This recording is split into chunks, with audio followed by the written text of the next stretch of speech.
아버지 하나님 감사합니다. 오늘도 수요예배로 모이게 하심을 감사합니다. 귀한 목사님을 통하여 세계교회사를 배우며 나의 위치가 어디 있는지, 나의 신앙의 여정이 어디로 향하고 있는지를 함께 공부하고 있습니다. 이 시간 말씀하시는 목사님에게 함께 하시고 듣는 자들에게 은혜 베푸시며 이 온라인으로 진행되는 수요예배가 더 큰 복음의 힘이 되게 하여 주시옵소서.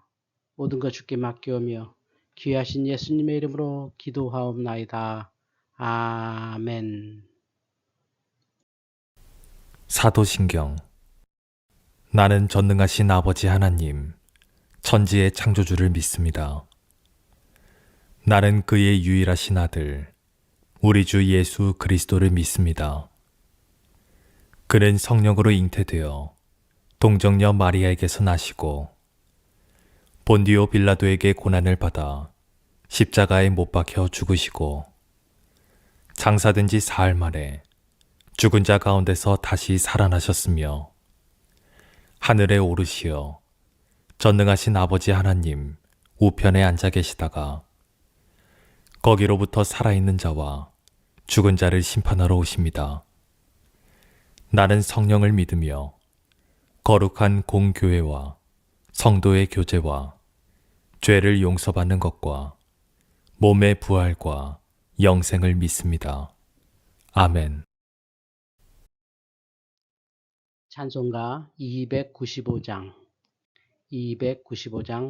함께 찬양하겠습니다.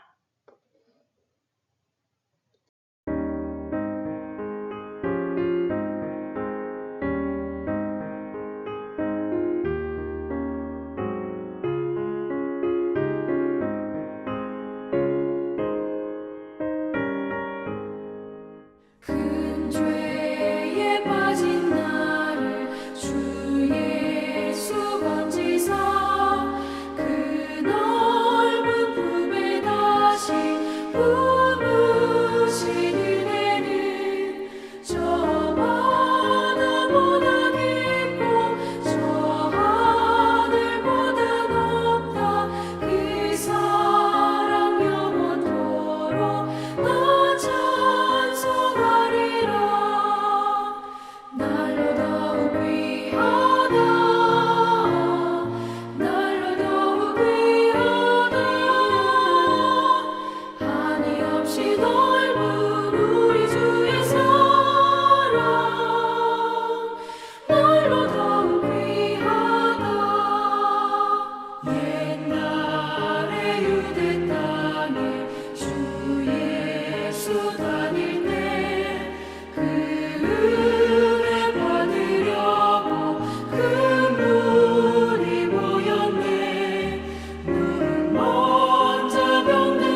하나님 말씀 요한복음 1장 12절, 요한복음 1장 12절입니다.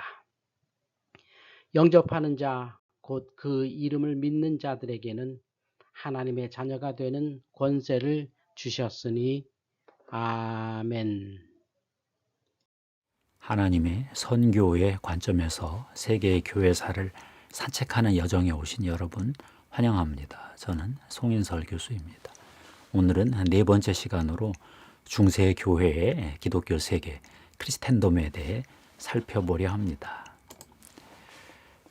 초대 교회는 어떻게 로마 제국을 정복했습니까? 우선 떠오르는 것은 복음 공동체가 떠오릅니다. 복음을 경험한 오이코스 가정교회가 복음을 담지하고 지킨 거죠. 두 번째, 대안적 공동체였다, 이런 생각이 듭니다. 이들이 하나님 나라의 삶, 대안적 삶을 개발한 거죠. 로마 제국의 길도 아니고 유대교회의 어떤 고립의 길도 아니고 로마 안에서 살긴 사는데 로마 시민처럼 사는데 전혀 다른 삶, 거룩한 삶을 살았던 거죠. 세 번째, 그 변혁적 공동체 같아요.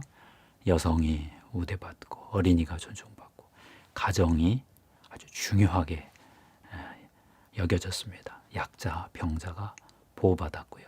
전염병이 돌면 지켰습니다. 이런 사회적 약자들이 보장받는, 그들이 사랑을 받는 그런 정의로운, 공의로운 공동체였죠. 또 한 가지는 초대교회 공동체는 보편적인 매력이 있었던 것 같아요. 가난한 자, 여성들만 바글바글한 게 아니라 부유층도 있었고요. 특권층도 있었고 지식층도 있었습니다. 황제의 친척도 있었던 것 같지 않습니까? 철학자들도 오고요. 똑똑한 어거스틴 같은 사람도 오고. 한 가지 더 생각해 보면 정치적인 가능성을 인정받았다는 점 같아요. 콘스탄틴 황제 때 이미 제국 인구의 8% 내지 10%가 기독교인이라고 했지요. 그러니까 콘스탄티누스 황제가 볼 때에도 이들의 정치적 후원을 받아서 사회 통합을 이룰 수 있겠다. 정치적 여력이 있다. 이렇게 판단한 거죠. 사회에 크게 기여할 수 있는 그런 능력이 있다. 이렇게 인정을 받은 것입니다. 중세 교회를 공부하면서 저는 이런 질문을 던졌습니다. 중세 로마 가톨릭 교회는 어떻게 서로마 제국의 몰락을 극복하고 유럽 문명을 건설했는가? 서로마 제국이 너무 허무하게 무너졌지요. 용병대장 오도아케르가 그냥 로마 황제를 퇴위시켜 버렸어요. 물론 동로마 제국 황제는 여전히 남아서 비자틴 제국을 유지했지만요.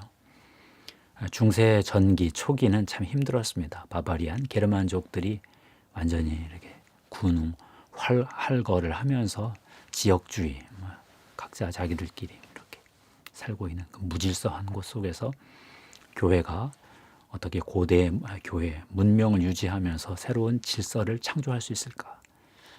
그 과제에 매달려서 성공을 했습니다. 중세 절정기에는 이제 유럽 문명이 이제 기초가 놓여서 문명이 꽃을 피기 시작을 했지요. 중세 후기에 이 권력이 부패해서 문명이 균열이 되면서 새롭게 재창조해야 될 또 새로운 과제를 부여받게 됐습니다. 필립 샤프는 중세 교회를 교황을 중심으로 구분을 합니다. 590년 그레고리 1세 교황, 최초의 중세 교황이지요. 교황이 교회의 머리이기도 하면서 국가 체제가 무너지니까 국가 행정 수반 역할도 한 절반은 감당하는 그런 게 이제 교황이었죠. 그레고리 7세라고 하는 개혁 교황이 있었습니다. 1049년, 1073년 요때까지가 중세 전반기고요.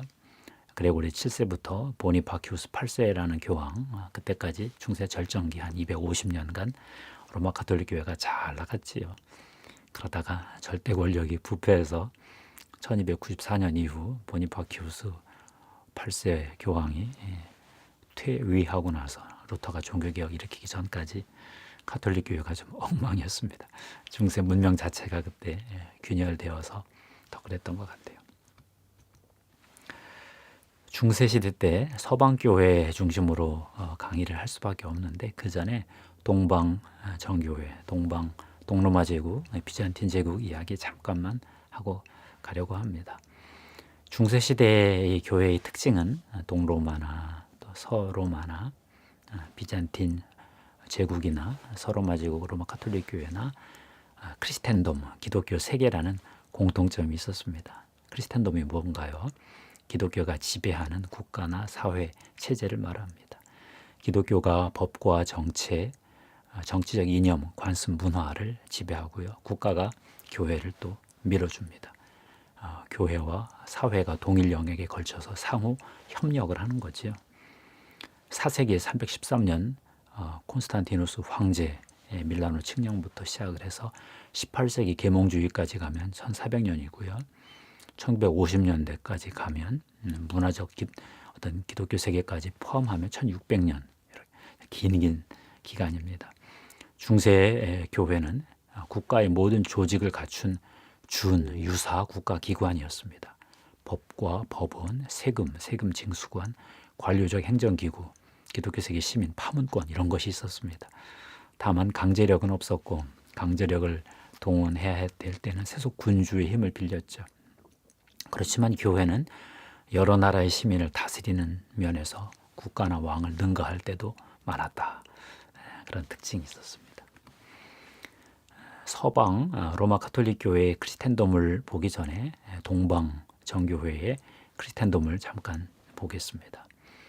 당시 동방의 상황은 330년에 콘스탄티노플이라는 도시를 건설을 했지요.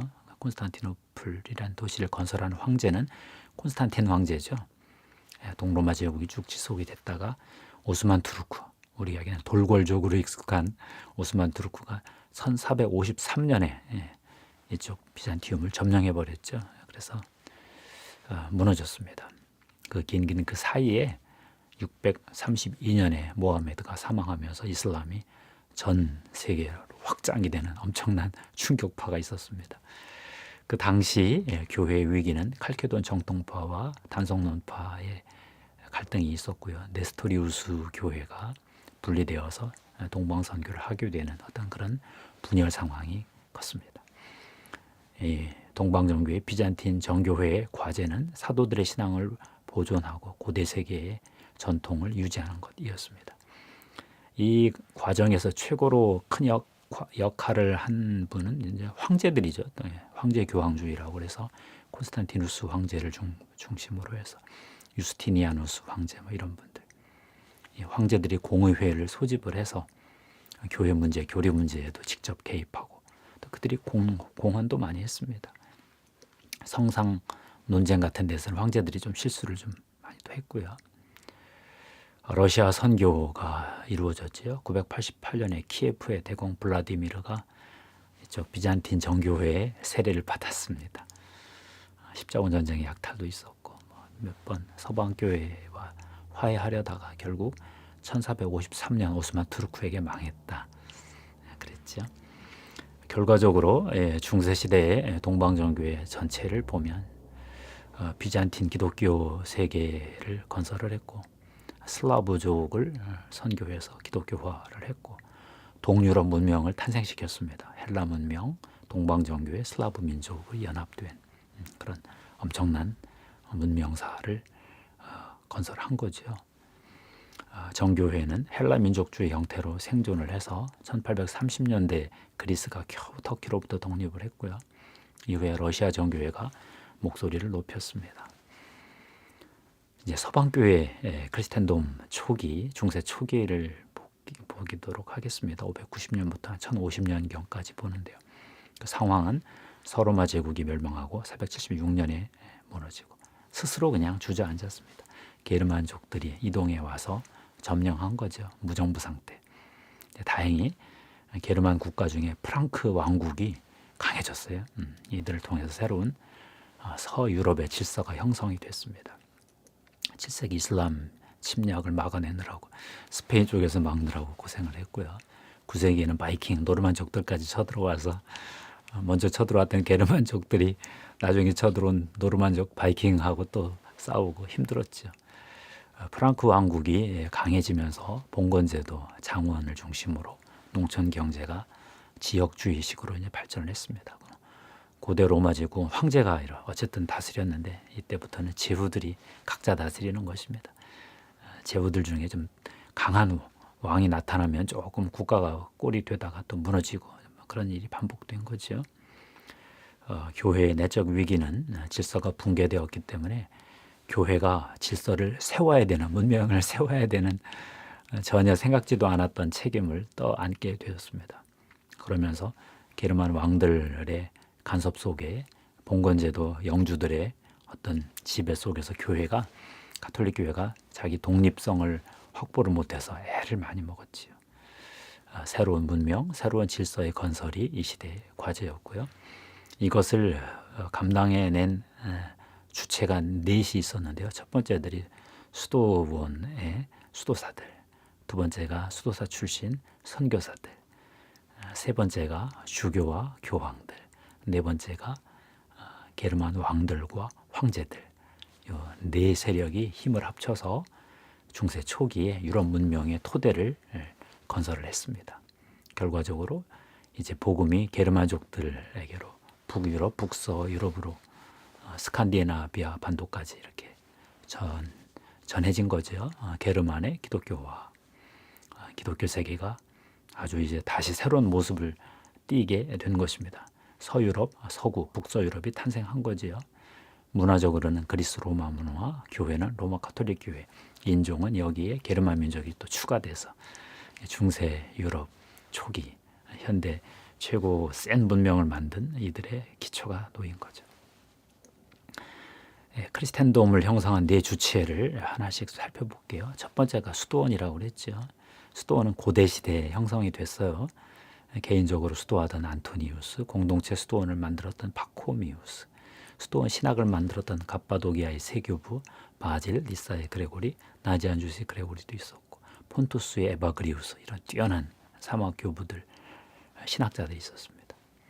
서방교회에서는 누르시아의 베네딕트 수도원을 만들었고 그의 유명한 수도 규칙이 있었는데 베네딕트 수도원이 가는 곳마다 문명이 건설되어서 중세 유럽 문명 건설의 1등 공신으로 알려져 있고 그가 유럽의 수호 성인입니다. 가톨릭 문명권에서요. 그 다음 이제 수도사들을 보면요. 켈트 선교라는 게 있었는데 켈트라는 지역이 로마가 제국이 브리튼 잠깐 있을 때 로마 제국 너머에 있었던 아일랜드, 브리튼, 웨일즈, 스코틀랜드, 이쪽 잉글랜드 이쪽을 말하는 켈트 문명권이 있었거든요. 아일랜드하고 스코틀랜드, 잉글랜드 그 사이 바다를 중심으로 그들이 문명을 형성하고 있었는데요. 거기에 복음이 들어갔어요. 그러니까 로마 가톨릭 교회 문명하고 좀 다른데 그 켈트 기독교라고 나름 유명합니다. 근데 켈트 수도사들이 점점 유럽의 게르만 민족들을 선교를 했어요. 펠라기우스는 로마에 온 적이 있고요. 브리튼의 패트릭은 아일랜드를 선교했고요. 소콜룸바는 스코틀랜드를 선교했습니다. 아일랜드가 그 당시 제일 믿음이 좋았던 것 같아요.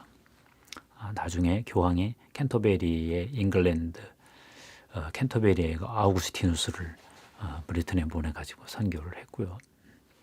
아일랜드에 있던 데콜룸바수는 프랑크 왕국으로 넘어가서 선교했고 보니파스라는 그 사람은 게르마니아, 독일을 선교했습니다. 이런 식의 당시 켈트 수도사들이 당시 유럽의 선교를 주도했다. 참 놀라운 일입니다. 세 번째가 이제 주교와 교황들의 어떤 노력입니다. 가톨릭 교회로는 주교가 감독이 곧 교회다. 이런 교회론을 만들었어요. 키프리안이라는 교부, 키프리안 카르타고의 감독이었는데 그분이 결국 막 배교자 문제 가지고 논의하다가 주교가 감독이 곧 교회다. 가톨릭 교회는 이제 그걸 받아들인 거죠. 개신교에서는 좀 받아들이기 어렵죠. 그랬는데 이 주교가 칭송을 받을 만도 해요. 게르만족들이 쳐들어왔을 때 주교가 있는 곳에 그들이 도시를 만들었고요. 도시 사람들을 어떤 성인들, 순교자들 무덤 주위에 교회를 세워서 그 도시민들의 마음을 한데 모았거든요. 나라가 없으니까. 그러니까 주교들의 역할이 대단했어요. 권력형 어떤 비리가 많은 어떤 그런 주교들도 있었지만 정말 청지기 같은 강직하면서도 믿음이 좋았던 주교들이 많아서 그들이 로마 가톨릭 교회 연결망을 지켰던 거지요. 주교들의 꼭대기가 이제 바로 교황인 거고요. 주교와 교황들이 정말 잘했어요. 엉터리 그런 주교 교황도 많았지만 정말 탁월한 그런 주교 교황들이 많았다. 이걸 말씀드리고 싶습니다. 네 번째 주체가 게르만 왕과 황제들인데요. 게르만족들은 부족 국가, 부족 왕들이 있었어요. 그래 부족 장들이 이제 모여서 자기들 뭐 좀 제일 왕 하나 세우는데 힘이 없었죠. 그런데 게르만 부족 국가 왕들 중에 제일 센 왕이 하나 나타났는데 그게 프랑스지요. 프랑크족이 프랑크 왕국을 만들었는데 클로비스라는 그 왕이 좀 강하게 왕권을 확립을 했습니다. 가톨릭 신앙으로 좀 개종도 하고 좀 정치적인 어떤 제스처를 잘 취해서 프랑크 왕국 초대 왕이 되었습니다. 그전에는 왕권이 약했죠. 프랑크 왕국이 나중에 클로비스 왕조가 좀 약해지고 샤를 마르텔이라는 분이 카롤린거 왕조를 만들면서 그 다음 때쯤에 샤를 마뉴라는 엄청난 왕이 하나 나타났습니다. 그 아버지 피핀 왕, 샤를 마뉴 왕. 근데 샤를 마뉴가 칼 대제라고 해서 결국 그가 프랑크 왕국을 엄청나게 팽창을 시켜가지고 나중에 800년에 교황 레오 3세가 대관식을 했어요. 서로 맞이고 황제로 이렇게 추대를 했어요. 그러니까 교황 입장에서는 맨날 동로 맞이고 황제에게 머리를 숙여야 됐는데 서로 맞이고 황제가 있으면 자기가 좀 더 나을 것 같다 이런 정치적 계산이 있었겠죠. 샤르마뉴 이후에 프랑크 왕국이 이제 분할이 되었습니다. 동프랑크, 서프랑크. 서프랑크는 이제 프랑스가 되고 동프랑크가 독일이 됐는데 독일 지역이 신성 로마 제국이라는 또 강한 제국이 하나 나타났습니다. 오토 대제라고 합니다. 신성 로마 제국은 962년부터 계속되어서 1806년에 나폴레옹이 프랑스 대혁명 이후 유럽을 정복할 때 그때 무너뜨렸습니다. 결국 이 중세 초기의 문명을 보면 위로부터 아래로 내려오는 선교였지요. 수도사들이 움직이고 주교와 교황들이 힘을 합쳐서 이들이 게르만 왕들과 연맹을 맺고 타협을 해서 서로 맞이고 황제도 추대하고 그래서 이 무질서한 서유럽 예전에는 무너진 로마의 폐허 그 다음에는 야만인들이 게르만 족속들의 그냥 이전 투구하던 그 지역에 하나의 기독교 문명, 기독교 세계를 건설한 거죠. 왕과 귀족을 통해서 교회 리더들이 서로 상보적 협력을 통해서 크리스텐dom을 하나 건설을 한 것입니다. 재밌죠? 중세 중기는 1050년부터 1300년까지인데 통합된 기독교 문명 속에서 기독교 문명이 꽃을 피운 시대입니다. 가톨릭 최고의 전성기죠. 한 250년 최고였습니다. 다만 한 가지 아쉬운 것은 가톨릭 교회 안에 권력 지향적인 권력 추구형 교회 세력이 있고요. 경건을 추구하는 영적인 세력이 있었어요. 두 세력이 미묘한 결합이 가톨릭 교회인데 이러면서 유럽 문명을 건설하고 이들이 잃어버린 것도 참 많다. 무엇을 잃어버렸을까? 그런 질문이 들지요. 중세 후기는 1300년 이후부터 종교개혁 때까지 르네상스의 도전을 받으면서 한 200여 년 되는 기간인데요. 중세 절정기에 꽃피웠던 유럽 문명이 그냥 샅샅이 붕괴되고 균열되고 재창조하지 않으면 쓸모가 없어질 만큼 무너진 시대다 이렇게 보면 되겠죠. 중세 초기는 문명을 세웠고 중세 절정기는 문명의 꽃을 피웠고 중세 후기는 무너졌다 이거죠. 중세 후기 상황을 잠깐 보면 왕정 중심 민족 국가들이 등장을 했습니다. 이제 영국도 등장하고 프랑스도 등장하고 교회가 너무 힘이 없어요. 교황청이 로마에서 아비뇽 프랑스 쪽으로 끌려가고요. 교회가 교황이 2명, 3명 서로 분열하고 교회가 썩을 대로 썩고 권력형 교회가 어떤 힘을 잡은 거죠. 이 과정에 교황들이 부패해버리니까 공의회가 다시 생겼습니다. 추기경들이 모여서 공의회를 일으켜서 교회를 살려보려 했는데 실패했습니다. 르네상스 교황이라고 영적인 것보다 세속적인 일에 더 관심이 많은, 지금 우리가 봐도 다 지옥에 가 있을 법한 그런 참 나쁜 교황들이 가톨릭 교회를 망쳐갔습니다. 결과적으로 개혁은 실패했고 기독교 세계는 균열되었고 종교개혁을 이제 기다려야 되는데 종교개혁 성공하기 전까지 종교개혁 이전의 개혁자들이 계속 죽었습니다. 순교를 하고. 역사가 그렇습니다. 중세에는 교회와 국가의 관계에 어떤 갈등이 제일 큰 이슈 중에 하나였던 것 같아요. 처음에는 기독교 세계를 황제와 교황이 같이 힘을 합쳐 세웠지만 황제의 권한이 훨씬 셌거든요. 황제가 왕들이 수도원장, 주교 다 임명하고 막 그랬어요. 그러다가 황제의 어떤 부패를 교황들이 엎었어요. 개혁 교황들이 나와서 성직자 서임권, 서품 안수하는 권리를 나중에 교황들이 뺏어왔어요. 한때 중세 절정기에는 이노센트 3세라는 교황이 황제들을 가지고 논 그런 시대도 있었습니다. 그러다가 중세 후반에 교황과 황제가 동반 쇠락을 했지요. 이제 그런 체제로는 그 다음 역사를 감당이 안 되어서 그랬을 것이다 싶습니다. 가톨릭 교회는 교황과 분리해서 생각할 수가 없지요. 주교가 곧 교회다 했기 때문에 주교들의 대표인 교황이 곧 교회다, 뭐 이런 논리도 되는 거거든요. 다행히 가톨릭 교회가 교황청을 개혁하는 데 성공을 했어요. 종교개혁 때 한때 얻어맞고 개혁을 하고, 최근에 가장 큰 개혁은 제2차 바티칸 공의회인데요. 1962년부터 1965년까지 3년 동안 가톨릭 교회가 종교개혁의 도전, 근대 문명의 도전, 민주주의의 도전, 자본주의의 도전들을 다 한꺼번에 극복하느라고 애를 많이 먹었죠. 제2차 바티칸 공회의가 없었으면 현재 로마 가톨릭 교회는 없다. 저는 그렇게 생각합니다. 현재 가톨릭 교회가 제일 융성하는 곳은 은사주의 가톨릭입니다. 전 세계 1억 명이 있다고 하잖아요.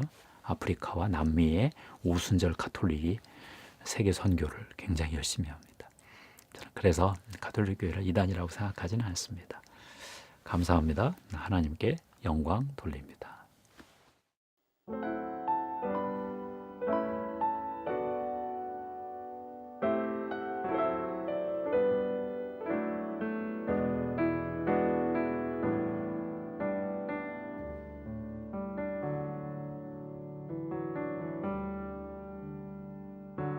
성축해 내 영혼 내 영혼아 거룩하신 이름 이전에 없었던 노래로 나 주님을 경배해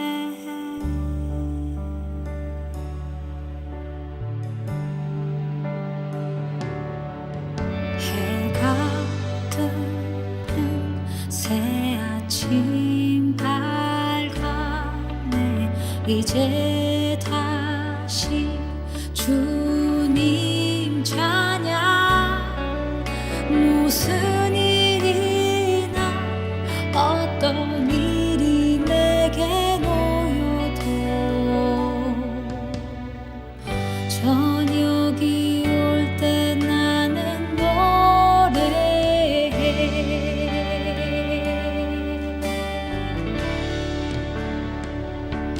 송축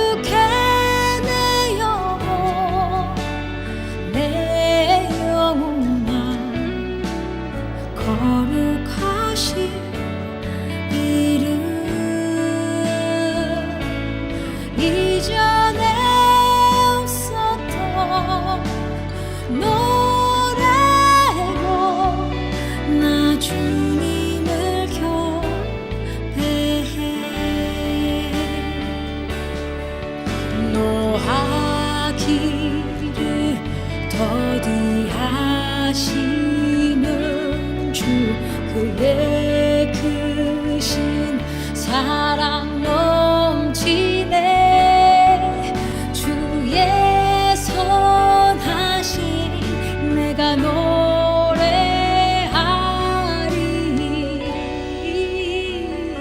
수많은 이유로 나 노래해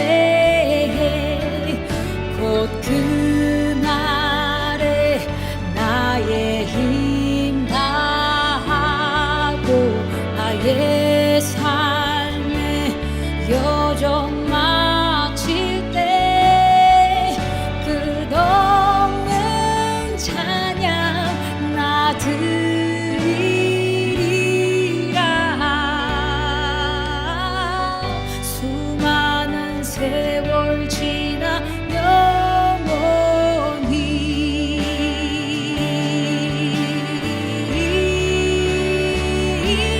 송축해 내 영혼 내 영혼아 거룩하신 이름 이전에 없었던 노래로 나 주님을 경배해 송축해 내 영혼 내 영혼아 거룩하신 이름 이전에 없었던 노래로 나 주님을 경배해 나 주님을 경배해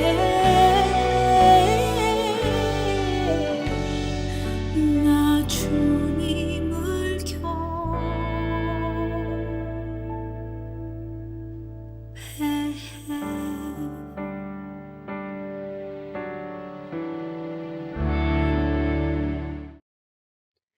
이제 주기도문으로 수요예배 마치겠습니다.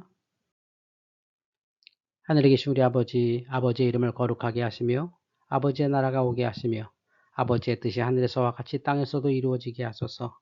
오늘 우리에게 일용할 양식을 주시고 우리가 우리에게 잘못한 사람을 용서하여 준 것 같이 우리 죄를 용서하여 주시고 우리를 시험에 빠지지 않게 하시고 악에서 구하소서. 나라와 권능과 영광이 영원히 아버지의 것입니다. 아멘.